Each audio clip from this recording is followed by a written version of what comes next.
Hey guys, if you're like me and you have a Jeep Grand Cherokee WK2 and you're looking to improve the looks of it, here's what my setup is. So I got some really cheap takeoff rims off of Facebook Marketplace. I recently had to upgrade my tires, so I went to a 265 70 17, and then I went with a 2-inch leveling kit in the front. I think it drastically improves the look of the vehicle, gives it that more aggressive look. Not everybody needs to have a Jeep Wrangler. As a dad, I love the functionality of the Grand Cherokee. Being able to go places, go off-road if I need to.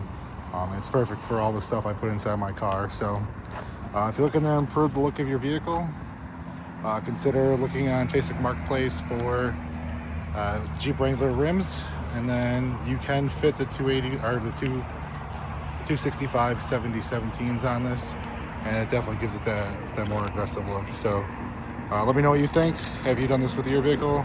Let me know in the comments.